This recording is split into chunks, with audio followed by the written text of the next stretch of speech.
All right, overreaction week in the NFL, almost in the rearview mirror. Here to help make sense of it all for us as we approach kickoff in week 2. ClevTA, you can find his work over at cleveanalytics.com. You can also catch him on Forward Progress.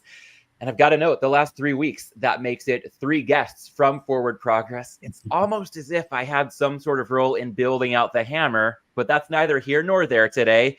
We'll get to who is here today. ClevTA, follow him on Twitter at ClevTA. That's CLEVTA. TA, thanks for taking time to do this. Welcome back to Props and Hops.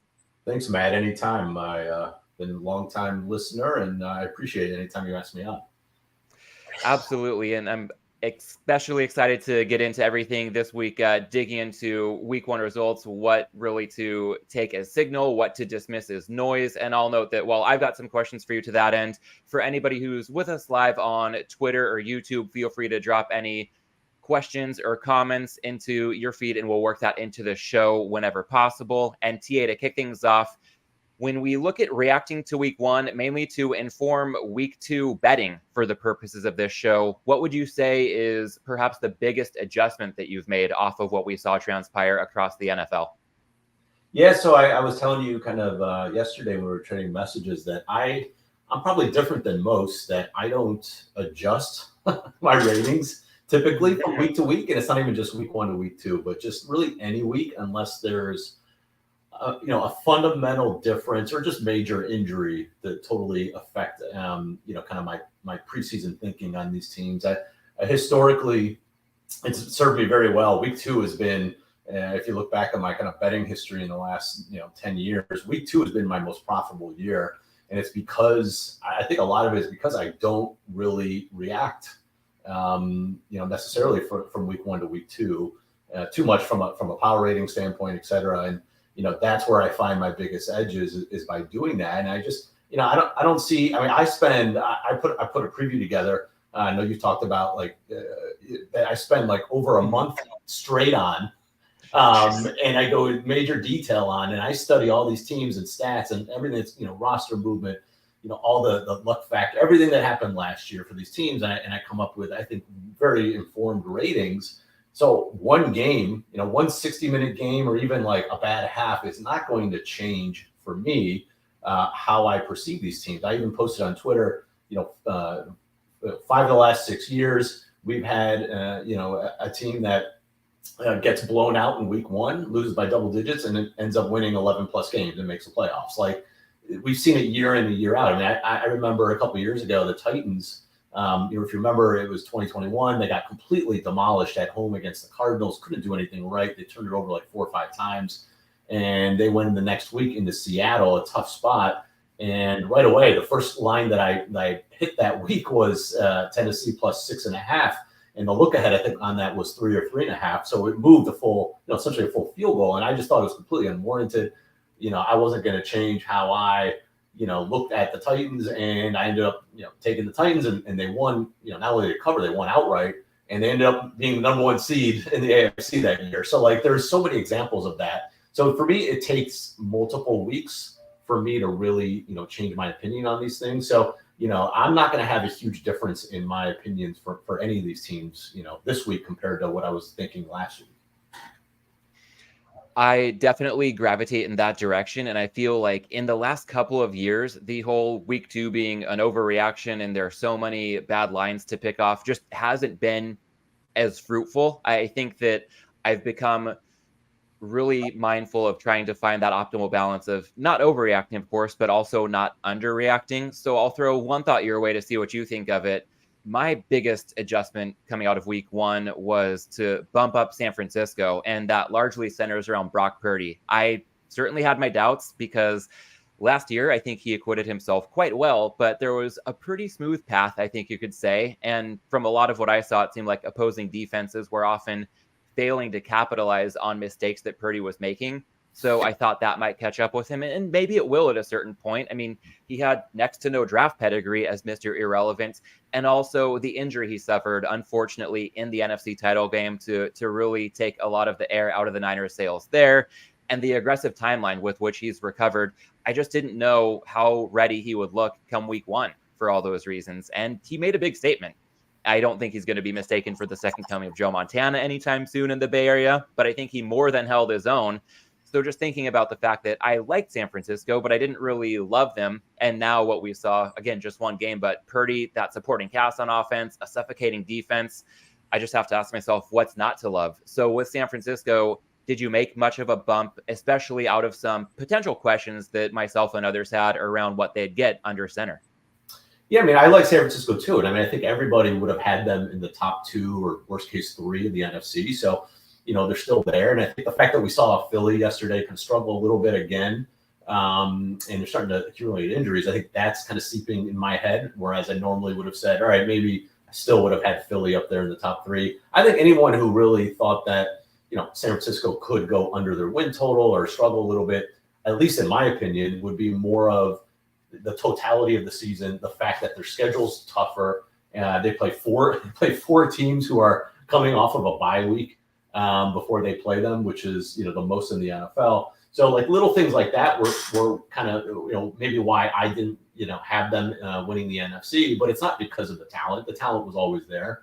And again, you mentioned the Purdy situation. I'd still like to see another handful of games before we kind of anoint that. All right, he's for real. I think he's running that offense very well, and he's accurate, and he's doing all the things you're supposed to. But I don't think maybe your rating goes from the number 2 team in the NFC to the number 1. Like I don't think it's substantially different.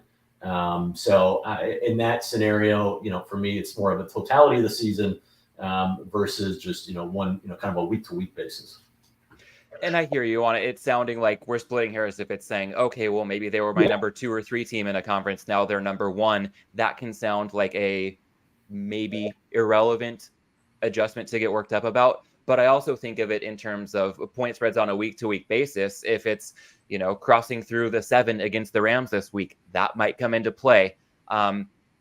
And also the notion of the best team in the league can be underrated. The worst team in the league can be overrated when we're talking about point spreads as their great equalizer. So just something I wanted to be sure I was quick to react on, especially if the rest of the market is taking the Niners to heart. I don't just want to fade that as a knee-jerk reaction and get left holding the bag at the end of the day.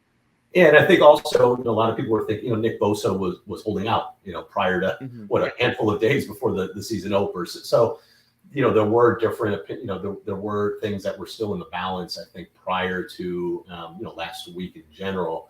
And I personally had Dallas as my NFC championship team. If you read my preview, I had them winning, and they won 40-0 last week. So yeah, okay, like maybe it's 1 and 1A between San Francisco and Dallas, and when it's kind of all said and done. But I think both teams are, like I said, we're splitting hairs, and we'll see how the season kind of goes about before I make a definitive case that Philly or San Francisco is by far the best team in the NFC.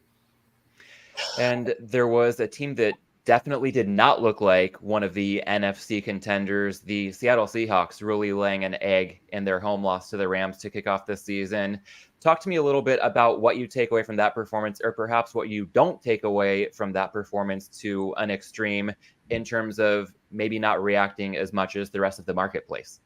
Yeah, so as I mentioned, I don't change my ratings unless there's a fundamental issue or if there's major injuries. And obviously, to me, what happened last week was more about the injuries, I think, than anything else for Seattle. Obviously, losing both tackles.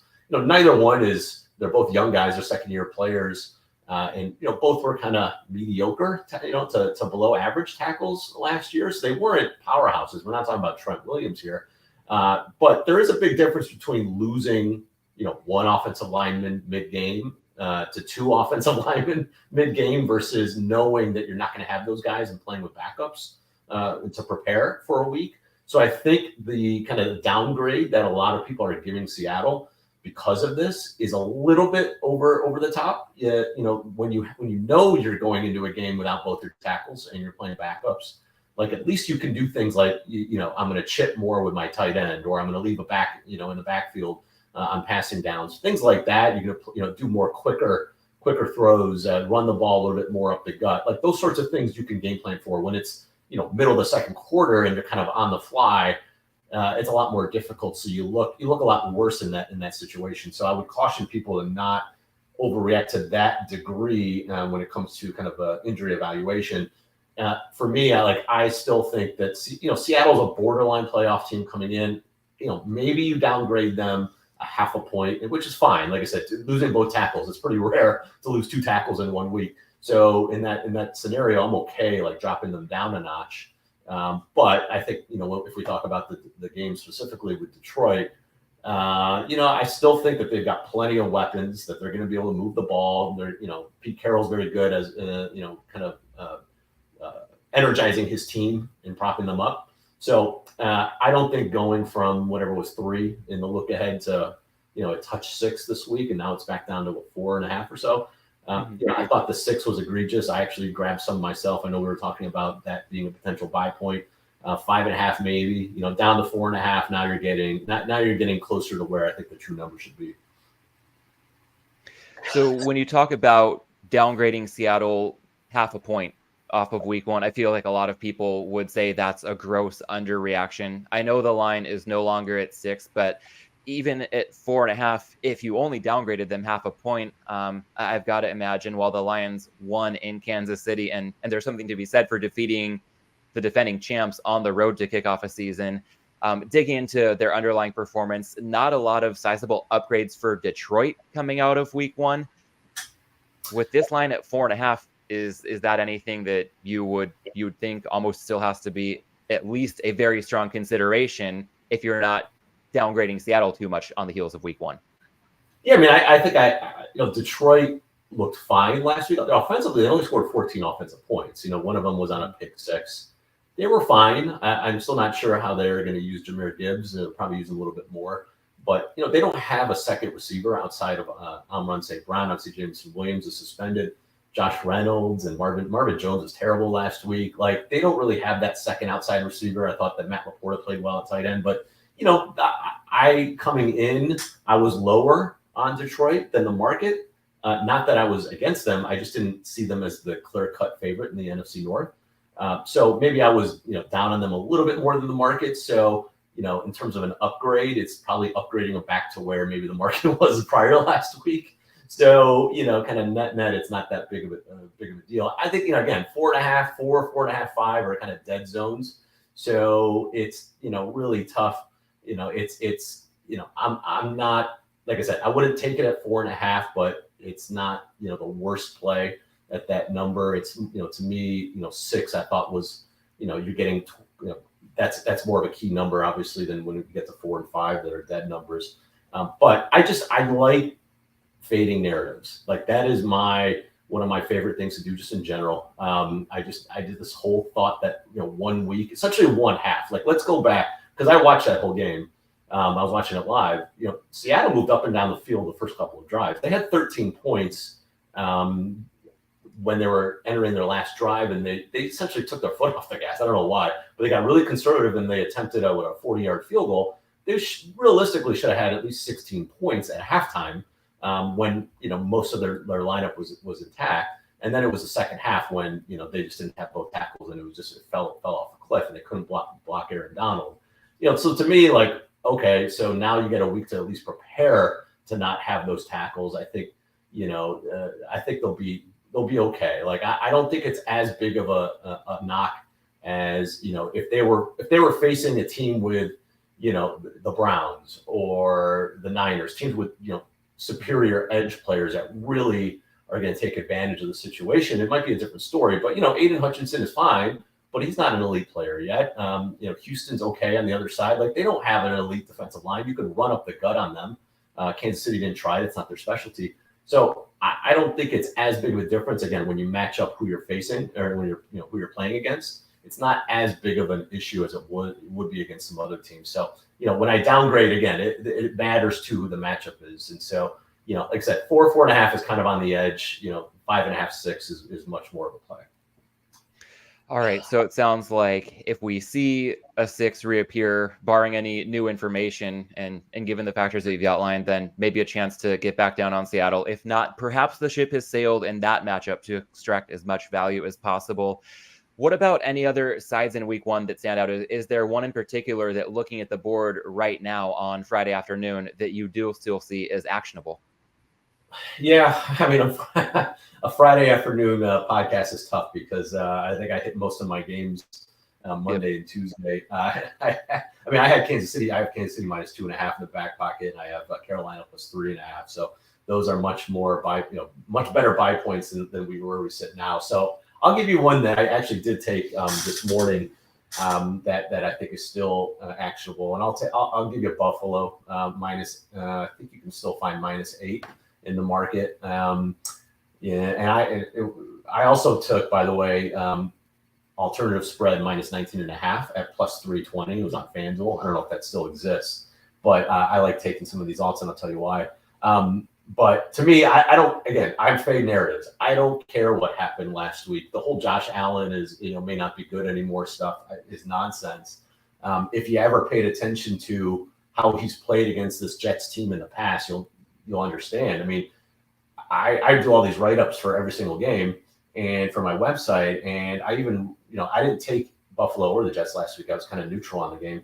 But I noted that I thought the under was a decent play because just the Jets are built to stop Josh Allen. And if you look at the last 3 matchups against Josh Allen, 2 games he posted a negative EPA, which is rare for him. 1 game he barely posted a positive EPA and 46% success rate. He put up 27, 17, and 20 points in those games. He looked and he struggled in all 3. And if you follow that up, each game the next week in the last 3 versus the Jets, he's put up 47 points, 70% success rate, plus 0.859 EPA. He had 30 points, 58% success rate. In another game, he had 32 points and 57% success rate in the third game. So every single game following the Jets where he struggled, he's come back and had awesome numbers. And in fact, that first game, the plus 0.859 EPA, 70%, 47 points, was that infamous wild card game against the Patriots where they could not be stopped, that they never punted, and he looked like the world beater. The prior week, he struggled against the Jets. So again, I sometimes it's just like the Browns and Burrow. Like you get a bad matchup, and for whatever reason, they just the certain defense can slow you down. So I don't care what happened last week. He forced things. I get it, but that's just who the Jets are. They're a really good defense. They might be the best in the league. So that doesn't bother me. And so to me, I think this should be more like a 10-point spread. So getting 8, I think, is a solid value at that point. But so I think he'll be fine. I don't believe in this Raiders defense. They got Max Crosby and literally nobody else. He's the only one who put any pressure on Russell Wilson last week. Russell Wilson was actually pretty effective. They just didn't push the ball down the field enough. When you only have Courtland Sutton and really no other wide receiver to stretch a field, there's not much you can do. So I think it was just a matter of the Raiders looking better because they played a mediocre offense, and the fact that their offense did a really nice job. Jimmy G controlling the ball, converted a ton of third downs. Every single drive that they started, they did not. They ended up getting at least 1 first down in every drive, which is pretty spectacular. So he did a nice job, but they lose Jacoby Myers, who was his security blanket. You may think that's not a big deal, but if you watch that game, he was literally the one guy that Garoppolo targeted every single third down. He converted, I think, 5 or 6 first downs last week, caught 2 touchdowns. He was awesome. He's out with a concussion. And, now you only have Devontae Adams. You don't have another outside receiver. Hunter Renfrow is just a slot guy. So I think that, the Bills can eye Devontae Adams and Tre'Davious White. I think they'll get more pressure on Garoppolo than Denver was able to do. I mean, Denver put no pressure on him at all, did not make him feel uncomfortable. Back-to-back road games to start a season. Again, we don't want to talk about a lot of these kind of week-to-week trends, but if you look back, starting the week on the road twice, especially when you just came off of a win, typically those teams don't perform well, and you got one that's going from Las Vegas to Buffalo, so you a little bit of travel there. So and there's other stats that say these teams that get upset like Buffalo in the first week. And are facing a team that won in an upset, those teams typically you want to back. So like all of those things to me line up to take Buffalo here. And the reason I like the alt number is, amazingly, 25 of the last 31 Buffalo wins have been by double digits. If you can believe that. Like they just, when they win, they destroy you. And so to me, if they're going to cover this game, I think it's going to be by a really big number. So I took a shot with the minus 19.5 here. All right, a big case for Buffalo, and spoiler alert, as if it's going to spoil the surprise for anybody who regularly consumes props and hops. The Bills at that current point spread, gonna come up again in a future segment when we talk about teasers. But I think even against the spread, you've made your case. I hear you on that, and I also heard you right off the top noting that doing this Friday afternoon can be a little bit tricky, and I do think that some of the best betting value that people can get does come early in the week. So it might seem a bit hypocritical of me to say that and then do the show at the time of week that I do. I'll just note that I think what I do best and what I can hopefully bring to provide value to the audience is consuming a ton of information and filtering out what's signal, what's noise, and just distilling the best of the best when it comes to the signal.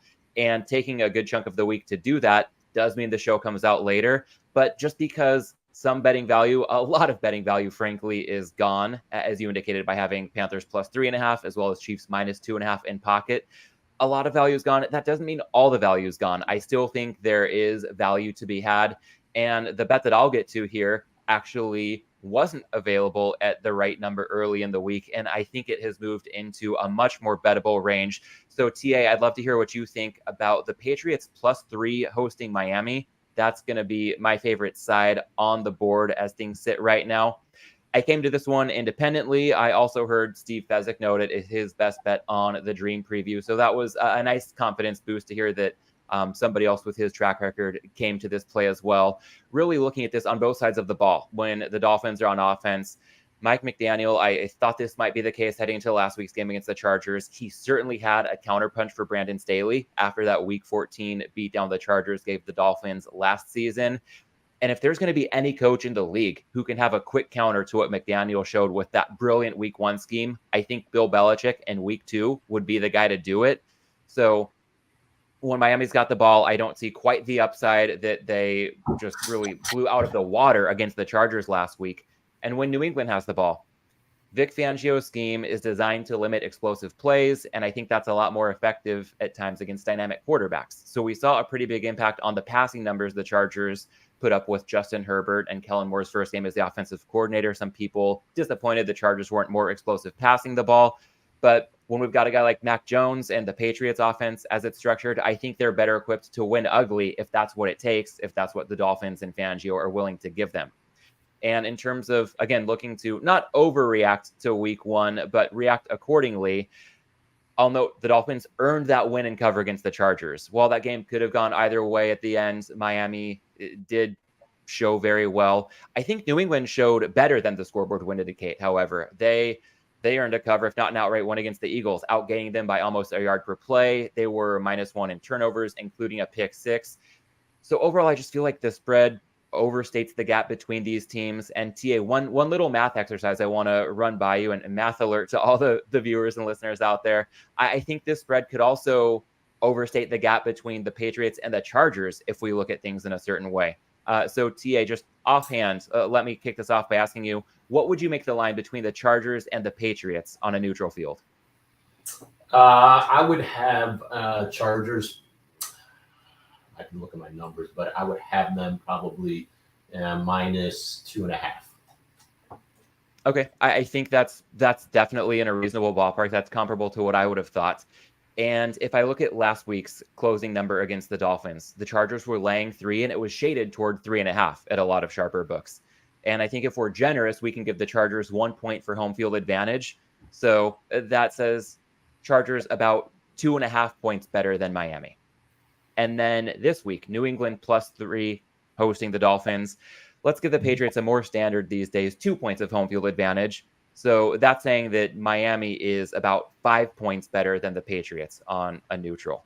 Implication there, if the Chargers are about 2.5 points better than the Dolphins, and the Dolphins are about 5 points better than the Patriots, that's telling us the Chargers are about a touchdown, if not a tick more than a touchdown, better than New England. And I know we've got to take some context, adjust for Week 1 performance, adjust for some injuries. I know in the YouTube comments, there's a note about the Pats injury report. So I want to account for some O-line concerns, especially.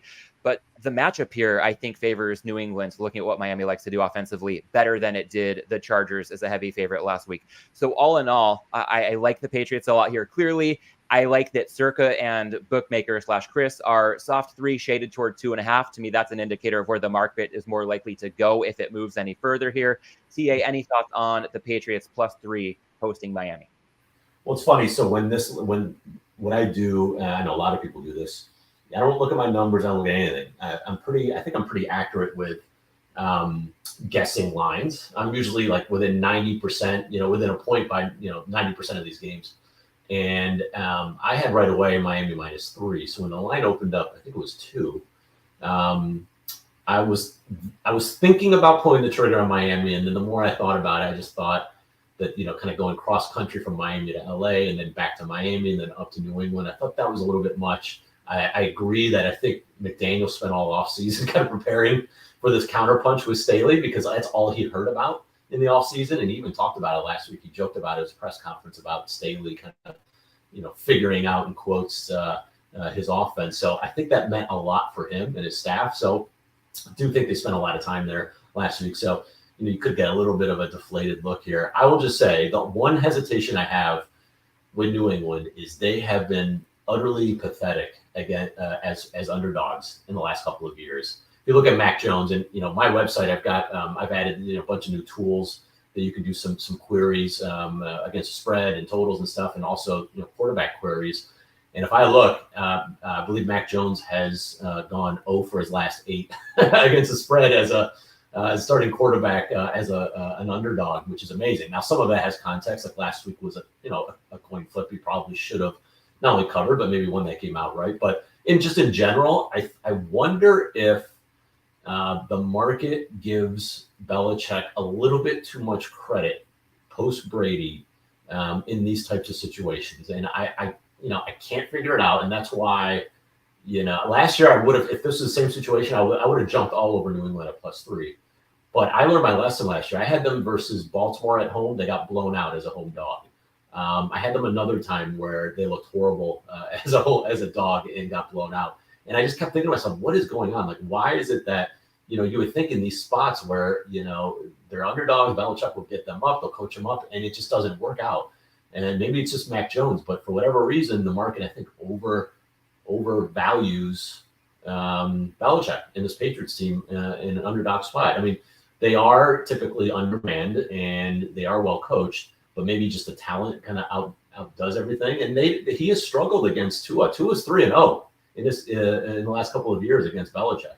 Like, for whatever reason, he's played pretty well against his defense. So I don't know. It's a lot of minutia for me to say that I don't have an opinion either way here. I could totally get backing New England at 3. Definitely wouldn't back them under 3, but at 3, I can at least make the case.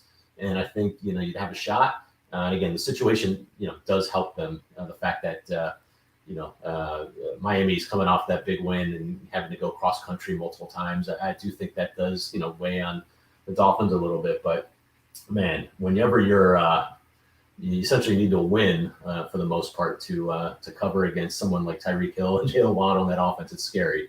But I totally understand where you're coming from. All right, so we've got TA on Buffalo -8, myself on the Patriots +3. I'm seeing again. This looks like we've got another comment about the Patriots' offensive line being hurt. They had a corner get hurt in practice right before facing Tyreek Hill. I acknowledge that's not great, and I take that into account. But when Circa and Bookmaker are the low people on the totem pole on Miami, then to me, that's also a little bit telling. And I think what Belichick can do that Staley was clearly unable to do against Mike McDaniel means more to me than what the market thinks it means. So we'll see what it all comes down to when the rubber meets the road on Sunday night in Foxborough.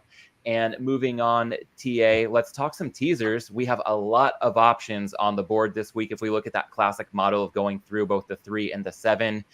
Right now, it looks like the Titans have seen some money early on Friday, so they would be a candidate to go up to +8.5, hosting the Chargers. Green Bay, you could take them up to +7.5 at Atlanta. Chicago +8.5 at Tampa. Buffalo -2, hosting the Raiders. Still a couple options to go. San Francisco -1.5 at the Rams, and Pittsburgh +8.5, hosting the Browns. TA, a lot to work with here. If you were to hone in on a 2-team 6-point teaser that you like best among all these options on this week's board, what would you say? Well, full disclosure, I did have a nice long teaser that I put in 2 days ago. I have Houston plus 7.5 and San Francisco down to 1.5. So that would have been my answer, but now Houston's a favorite, so you can knock that off. So I definitely think San Francisco should be one leg. Again, you've had them as the favorite in the NFC, and many people have upgraded them. And I don't believe in what Matt Stafford put together. Not Matt Stafford, he's great, but just the rest of that offense, I'm not really buying that. That they can do that again and string together another good game against a team like San Francisco. But I think the Niners are clearly probably my favorite side from that perspective. Man, I think I would. Wow. Maybe I would take Buffalo down as my other leg and just get them down under a field goal. So I would just say, taking both Buffalo and San Francisco under a field goal would be probably my pick right now. I thought we might be hearing Buffalo from you in this conversation, and it's tough to disagree, especially if you like them against the spread straight up. Then as a teaser like that's got to feel like fishing with dynamite, perhaps. Of course, there's a second leg that would need to come through in the teaser, and the Niners bring a lot of appeal in their own right. I'm going to say I was planning to include the Niners in mine. Maybe I'm being swayed a bit by your case for Buffalo. Right now, if I were to identify a two-teamer, let's say Buffalo -2 against the Raiders, and then Pittsburgh plus 8.5 against the Browns. You've made the case for Buffalo, and you might have some pushback for me when it comes to the Steelers leg. As a Browns fan, maybe some hometown bias there, and maybe some other just more objective analysis that you can push back on here. But with the Steelers, I'm willing to go back to the well, thinking about this a bit mathematically as well as more subjectively. From the mathematical standpoint, similar to last week, home underdog in a game with a low total. I think this week they might be the lowest total on the board. Still seeing 38.5 there. I mean, that's almost a preseason total. So the relative value we get in each point crossing through the 3 and the 7 really gets magnified when we're talking about a game that's projected to be so low scoring. Also here, we've got a division rivalry, so there's some good familiarity, a lot less variance typically when we're looking at that kind of dynamic and getting a bit more subjective with it from a handicapping standpoint. I know, if I'm backing an injured Patriots team, I'm also looking to back an injured Steelers team here. A lot of talk about Deontay Johnson, Cam Hayward missing some time. That matters, of course. I feel like I haven't heard as much talk about the Browns being without Jack Conklin, an anchor on their offensive line. So I think that's also going to come into account. And then as good as the Browns were last week, and I followed Hitman getting down on some Deshaun Watson futures, I feel like there were a lot more questions than answers about Watson's arm strength in 2023. So I'm just looking to take one more chance on the Steelers in a teaser early in the season. And again, you've made the case for Buffalo. Full disclosure, I'll probably look to do a 3-teamer with Buffalo, San Francisco, and Pittsburgh. I see a lot of appeal there, and you can often get those in the range of at least plus 160, but better payouts that can be available if you shop around in the range of plus 180. So that's something I'll be looking toward. But TA, for the purposes of a standard teaser, any thoughts on pairing Buffalo with Pittsburgh rather than San Francisco? So when, I'm a Browns fan, but I'm not completely biased here. So I'll be very objective.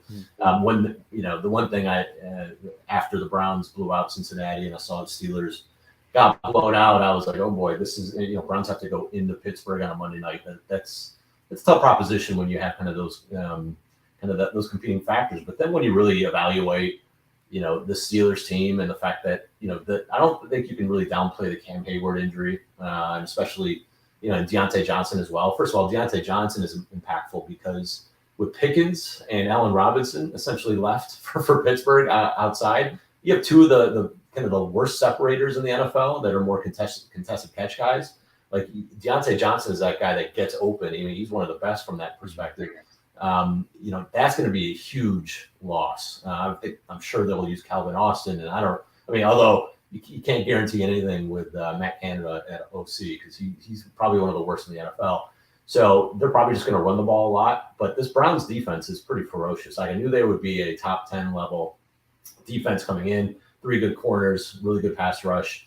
But when you add Jim Schwartz and some of the creative things that he's able to do defensively, Burrow had no shot last week. And so I'm not saying the same thing's going to happen again, but with a kind of a mediocre offensive line and no, separators outside, you're just going to see a lot of Pickett handing off or throwing up one-on-one balls to guys like Pickens. So it's going to be a struggle for them offensively. There's no doubt. On the other side of the ball, no Jack Conklin, but DeJuan Jones is a 4th-round pick from Ohio State, highly recruited guy. He easily could have been a 1st-round pick, maybe a 2nd-round pick, but he had some weight issues in the offseason that bothered people, bothered scouts. So he dropped to the 4th round, but he is, in every situation they put him in, he has really succeeded. He played the entire Hall of Fame game in the opener out of nowhere and held his own against guys like Huff on the outside against the Jets, for example. They had a couple of good pass rushers that played a handful of snaps, and he held his own there. And then he played the rest of the preseason and played very well. Last week, I don't think he allowed a single pressure when he came in for Conklin. So he's he's a mountain of a man. Now, I have no idea how he's going to do, with the noise factor and the get off with guys like TJ Watt and Highsmith. But, I don't think it's as much of an issue as, it could be with kind of a standard, drop off from a starting right tackle to a backup. I mean, he's got the talent level to be a high end tackle. So, it remains to be seen, but I don't think that's much of an issue. I mean, the Cam Hayward injury is a big deal. Like they, if you watch some of the cut-ups from last week's game, he only played a handful of snaps, but then once he left, like the middle of that defensive line just opened up whenever McCaffrey got the ball. I mean, he broke off that huge one. They don't have really anybody else to replace Hayward. Guys like Latavius Adams, DeMarvin Leal, those guys are not very good run defenders. If you look at some of their PFF grades, et cetera. So and they don't have a good, Landon Roberts is the middle linebacker. Like they don't have the greatest run defense to stop, Nick Chubb, et cetera. So I think it's going to be a grinded out game. Again, a low scoring game. You do have kind of that, you think you have that floor from a teaser perspective. But, there is a chance that Pittsburgh, in this current state, Pittsburgh just isn't very good. And the Browns blitz them and win, 17-7, and you don't cover your teaser. But I totally get it. I wouldn't blame you. I mean, they clearly are going to be up for this game. And, I think they're going to harass Deshaun Watson, who takes a lot of sacks. It's his one issue. One of his issues is he invites pressure. So, there is a chance that this is just, a 13-10 game, right? So, totally get it, and I don't blame you at all for taking that. But I just wanted to give both sides of the coin here. All right, well, you heard it here first from TA. Deshaun Watson's one issue, he takes sacks. Otherwise, as a player, as a person, no other issues. So I said he had other issues. All good under center in Cleveland there. All right. I also. Oh, go ahead. No. I mean, again, when it has nothing to do with offense. oh, of course, yeah, definitely just poking fun at that. That's all good. Not something to make light of any further. So let's move on, TA, before the show gets canceled in week 2. There are some 6.5 point teaser options on the board as well, in the range of I'd say up to -130. Those can be worth playing in the right spots. And we're getting some options. I feel like it'd be remiss not to just touch on them briefly. The Colts, you could take up to +7.5 at Houston. You timed that game very well from a teaser standpoint earlier in the week. Also, Cincinnati, a bit outside the box, but you could kind of cross through 3 twice. They're a juicy 3-point favorite, and 6.5 points could get you to +3.5 for the Bengals hosting the Ravens. And then Dallas, a consensus 9-point favorite right now. You could take them down to -2.5 hosting the Jets. And if I were to play a 6.5 point teaser, I'd probably cross off Houston right now. I just feel like there's a lot of unknown with both quarterbacks involved and a lot of variance early in the season. So I'll pass on that game. But with the Bengals, again, as a juicy -3, you're getting closer to 7 points for the price of 6.5. 1, 2, and 0 can be pretty dead numbers to tease through. But if you're getting 3 essentially a couple of times, that does bring some interest to mind in my book. And then Dallas, asking them to do a little more than win outright at home against Zach Wilson sounds a little bit too good to be true. So don't take it for granted that anything is going to be a lock. TA, any thoughts on a possible 6.5 point teaser if somebody wanted to look the way of the Bengals and the Cowboys? Nah, I'm not a fan of either one. Yeah, I mean, I would just take Cincinnati straight up, to be honest.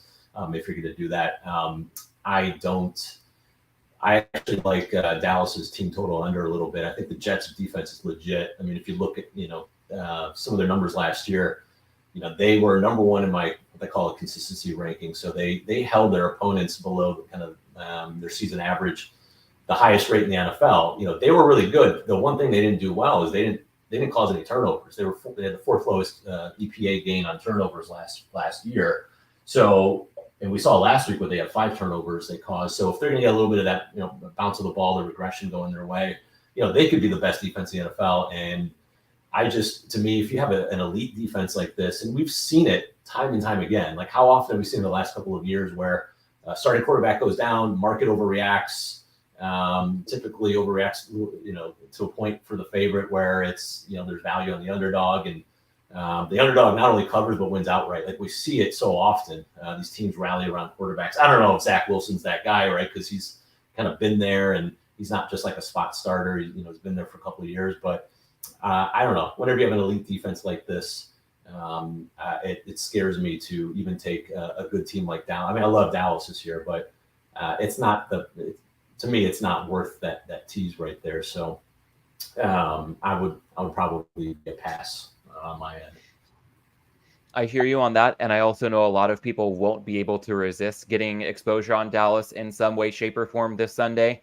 And I think one of the most common ways that a lot of bettors will look to attack the Cowboys would also be to put them in a money line parlay with the Niners and the Bills. I think that a lot of talk already making the rounds about that money line parlay. Again, Buffalo, San Francisco, and Dallas in the range of even money, minus 105-ish.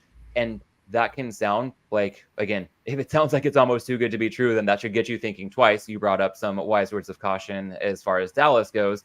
But if you're going to look to do something like this, I would suggest basically getting at the same outcome for a much better price. And that would be a 3-team teaser, especially as some books now are down to 8.5 for the Cowboys. You can tease these 3 teams down through the 3 and get a payout in the range of plus 160 to plus 180. So yes, it's possible that one of them could win by 1 or 2 and the money line parlay would hit and the teaser would not. But for the extra 60 to 80 cents that you're getting, just consider that 3-team teaser rather than a money line parlay. Again, if we're looking at much better value for essentially the same outcome. Any thoughts there, TA, just in terms of how to get down if you are inclined to get exposure on the Bills, Niners, and Cowboys? Yeah, no, I mean, I think you explained it pretty good. I think that's perfectly fine. Like I said, to me, the Jets game, it seems to, like, for whatever reason, I just think we have an elite defense like that. Just anything could happen. And I just, if you want to get down, getting under a field goal, I think is the right spot, especially with that low of a total. Getting under a field goal, I think is important. So the other two, like I said, on their own, they might be fine. But yeah, if you're going to take Dallas, getting under a field goal is definitely the goal. And T, I want to note, I'm not sure if you're able to see it in real time, but you're getting a lot of love in the chat from our YouTube audience. So thank you, everybody, for the kind comments there. Thank you for Justin on your note as well, enjoying the show as always. Love to hear it. We got some great guests, so we'll look to keep it going moving forward, but also to make sure that you all can continue to enjoy the rest of this show. TA, want to make sure we also touch on props and the opportunities that could be on the betting board there for week 2 and the NFL. Is there one actionable prop that you wouldn't mind sharing? Yeah, I don't know if it still exists because I think people were probably before I came on here, so you'd have to tell me. I think Justin Herbert is, and I'll be honest.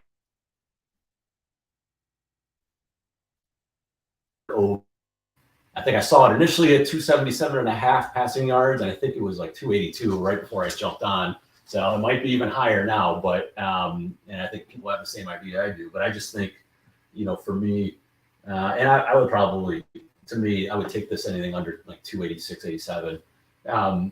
Like to me, I don't care what happened last week with you talked about the Fangio defense is really catered towards stopping big plays, keeping everything in front, the 2 high shells, inviting the run, which the Chargers did, and they don't do on anybody. So it kind of shows you. So definitely that they took advantage of that. So I don't really care what his ADOT was last week. It's just that game and that defensive strategy was conducive for kind of shorter passes. So I'm okay with that. Let's see what happens this week. They go up against the Tennessee defense who, they're an elite run defense. They're number 1 in the NFL last year. They held Jamal Williams last week to 2.5 yards a carry and a horrible success rate. So, most teams they used to do this with Tampa too. they say we can't run on them, so we'll just drop back and throw 50 times, 40, 50 times. And last year, when you look at Tennessee, they led the NFL in opposing quarterback pass rate over expected in neutral game situations. So teams didn't even try and run the ball on them. If you look at the Eagles game, for example, it's a classic situation where you have a smart coaching staff that said, "Oh, we're not going to try to jam our running back up the middle against this this great defensive line. We're just going to pick apart your terrible secondary." And so they blew out the Titans last year. We saw Derek Carr throw for over 300 yards. He's able to get the ball down the field. So I think there'll be plenty of situations for Herbert to push the ball down the field. Eckler may or may not play, so that reduces again your kind of interest in running the football. You'd hope Staley. I'm losing a little bit of faith in him, but you'd hope he's making positive EV decisions here where he will decide to put the ball in Herbert's hands. Last year they against a set of quarterbacks, and I think they averaged something like 245 yards per game. Against Tennessee, they allowed almost 300 yards, which is pretty ridiculous. They gave up 11 of 16 quarterbacks that dropped back at least 20 times in a game against Tennessee, went over their average passing yard total. 5 of them threw for over 350 yards. Even Herbert himself in that game last year, he wasn't very good. He wasn't very efficient. Threw the ball 42 times, 313 yards. The Chargers passed the ball 65% of the time. As long as this game is not in a blowout kind of script, which I don't see this, I think it's more of a toss-up and obviously a 3-point spread. We'll tell you that. I think there's plenty of reason for him to keep throwing. I think they can pick apart the secondary. He threw for 313 yards last year with poor efficiency. I think he can get to above that. So I like the 282.5 that I saw right before we came on. I actually like, if you go on DraftKings, I think FanDuel has this too. If you want to, for a little bit of fun, you can take kind of weekly specials. So most passing yards on a Sunday, I think he was at plus 800 before he came on. That's a fun one if you want to sprinkle a little bit on that. If you think he's going to throw for over 300 yards, he's definitely going to be in play. So that's kind of my first look. For me, I don't do a ton of props, but when I do, it's more about finding very specific matchups and areas that can be exploited. And this is one that I think can be exploited. I mean, just to tell you, he averaged 278 yards last year. So literally the books opened this right at his average last year. They put no effort into, they don't care, right? It's a loss leader, but they put no effort into this, and it's going to be pounded up because, people are paying attention to matchups, et cetera. We'll hammer it. So I think there's still some value there. And that's the one I'm going to, just because you're a Chargers fan, I've decided to give you that too. I'll take it. I try to stay objective. Last week, the Dolphins being my best bet against the spread. So I'm not just looking to blindly back my team, but if anybody was following along what I was sharing on Twitter earlier this week, you'll know that I am in on this as well. So TA and I did not rehearse this at all, but that is definitely my favorite look on the prop betting menu this week as well. And TA, I'm excited to hear that from you because this actually, from what I saw, it did open in the high 280s and came down. And there's been a lot of talk about the low A dot last week. I think that has a lot to do with it. I'm with you on why we can pretty much give it a pass for this week. If the Chargers aren't attacking the Titans secondary in week 2, then really we'll start to reevaluate what to think of Kellen Moore and the outlook for the rest of the season for their offense. But I think you made a really good case for Herbert's over, so I won't add too much more to it than that. Yeah, I am seeing 281.5 flat, pretty widely available. So I think that's a go in both of our books. One more thing I'd throw out that's related to this. You had a derivative of basically leading the league in passing yards. I've also gotten down on Herbert's longest completion over 37.5. And for a bit of context here, you touched on the Saints really airing it out against Tennessee last week. They had 4 different players with receptions of at least 25 yards. So it wasn't just the Chris Olave show. And they had 2 separate players with receptions of more than 40 yards. So any interest, TA, and maybe a split ticket between not only Herbert's yardage over, let's call it 281.5 is a widely available number, maybe a flyer on him to lead the league in passing yards, but any interest also on an angle like Herbert longest completion over 37.5?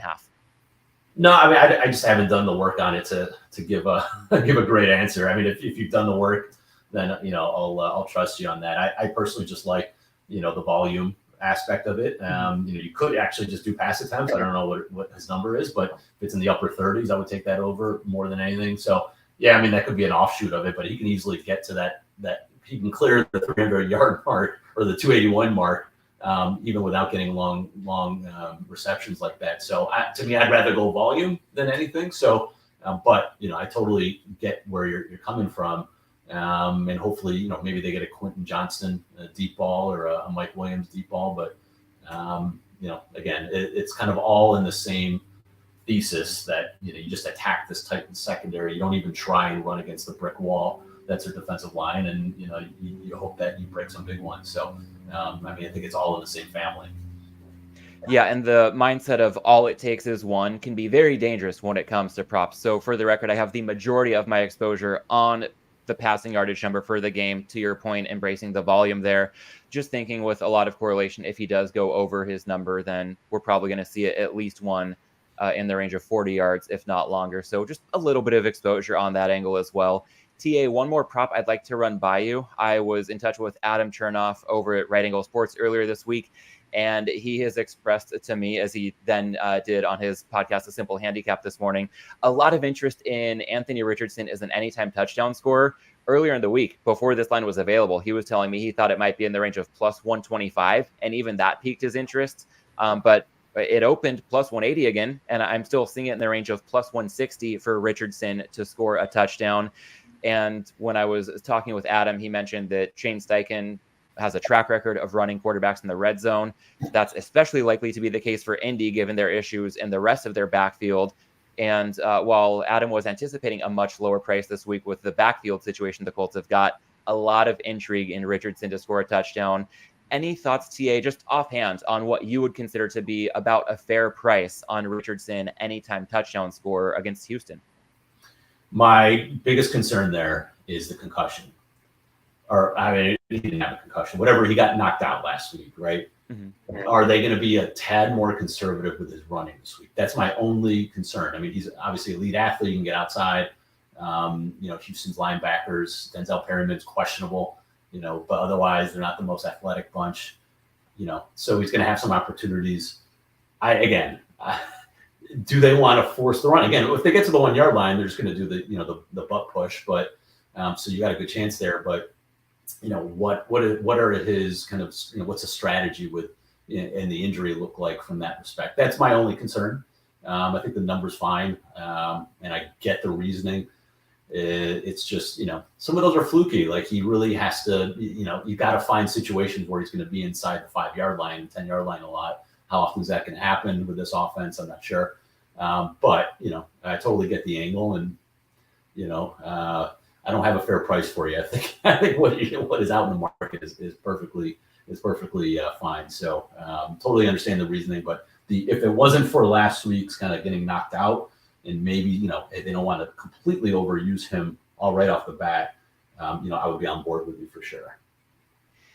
All right, understood. Well, TA, I'm going to say that we'll have to have you on again at some point, hopefully before too long, and maybe we'll double down on the Hops and the Malinsky Minute as part of that conversation, because in addition to doing this, being a father of two, having a separate full-time job, I know we've got to respect your time here. So I want to thank you for hopping on the show this week. And I want to just mention a couple of ways that listeners can support the show if they're inclined to do so. And for those of you who are still tuned in, clearly that's an indication that you're finding some value in the show. So to those of you with us on YouTube, if you could go ahead and like this video, subscribe to the channel, turn on notifications so you can be aware whenever we go live, that would be greatly appreciated. Similarly, for those of you with us on Twitter, liking this post, reposting, following TA at ClevTA, myself at Lay of the Landis, and the show at Props and Hops Pod. Wait, and Matt, speaking of the podcast, TA, go for it. I do have a minute to talk to drink if you want. So once you're done. Okay. Let me finish this up. I've got one more important note to drop in, and then we will get to it. Okay. I will take you up on that. Absolutely. For those of you catching the podcast, please take less than 5 seconds to leave a 5-star rating on Apple Podcasts or Spotify, subscribe. And last but not least, however you're listening to this, I want to note you can also, new this season, support this show by supporting Right Angle Sports. I'm partnering with them with an affiliate deal that if you're so inclined to check out their picks, you can use a custom link I've set up. It's tinyurl.com/RASpicks. If you're listening via YouTube or the podcast, you'll find that in the show notes. That's also linked to in my bio on Twitter. So if you're interested in Right Angle Sports, then a great way to get involved would be through this link to also support this show along the way. TA, I was going to sign us off, but if you do have a minute to talk a drink, let's weave in the hops at the last minute. What have you got? Yeah, 1 minute. And this is pretty pathetic on my end because I don't drink much very often. The only time I can have a drink with a 4-month-old really is on the golf course in my golf league. So I've been getting into, have you heard of the long drink? No. It's kind of like a White Claw, like it's a citrusy drink, but it's I guess it's from Finland, but a lot of people are drinking on the course these days, and it tastes it. If it wasn't, I don't even care about the alcohol. It tastes really good, almost too good. But it's got like a citrus taste. It's very sweet, not very sweet. It's sweet. But it's essentially a gin. It's like a gin flavored White Claw, if you will. So it's fantastic. That's what I'm drinking these days. I'm not really drinking. I used to drink old fashions before we had our second, but maybe I'll get back to that soon. But long drink is a recommended. It's my favorite right now, especially on the golf course. So if anybody out there wants to give it a try, it's fantastic. So that was my 2 cents. Thank you for sharing that. Yeah, and looking at this, okay, the canned cocktail. What I like about that is the convenience. I'll weave that in with something I'm drinking, and as a non-parent right now, I can go towards something a little bit heavier, and I just ordered cans of double dry hopped Pliny the Elder, a double dry hopped West Coast IPA that clocks in at 8% ABV by Russian River Brewing Company out of the Bay Area, Santa Rosa, and Windsor, California being their 2 locations. And to your point about having a canned cocktail, this used to be something that would only be available on draft or very limited packaging. A lot of glass bottles can be really fragile. I just appreciate when something is canned. To your point, take it out on the golf course. If you do any travel, you can tuck it in a check bag and not worry so much about it breaking. The convenience is great. And then just like you enjoy the quality of the long drink, I'll say double dry hop Pliny the Elder is second to none. So yeah, from the lighter stuff to the heavier stuff, glad we're still finding ways to work in the hoppier side of life as the NFL season's getting underway. Yeah, I wish if I would have been on your show like 5-10 years ago, I would have a lot better options here. But life has changed in the last half decade, so my options have really dwindled to just whatever I can get in 9 holes of golf on my Thursday night league. So that's really where I'm at these days. But I was introduced to that a couple weeks ago by a golfing buddy, and I was like, "What is this?" And he's like, "You're not gonna regret it." And the taste is fantastic. It's good. It's kind of a citrusy gin, and it does the job, especially on a nice summer day or early fall day. When you're playing golf. So that was my recommendation. It's the best I can do. And when it comes to looking at week 2 sides, teasers, props across the board, TA, you get the job done as always. Thank you so much for hopping on the show today. I want to remind everybody they can check out your work at cleveanalytics.com. Also on Forward Progress on Mondays this season, recapping the week that was in the NFL with friends of this show, G-Stack George Sofidis, as well as Fabian Summer. And anybody who's not doing so already, go ahead and be sure to follow ClevTA on Twitter at ClevTA. That's CLEVTA. TA, once again, thank you. This has been a blast. Really appreciate the time and insight today. Thanks, Matt. Appreciate it. And to those of you watching and listening, thanks once again for your time. Enjoy week 2 in the NFL and best of luck with your bets this weekend.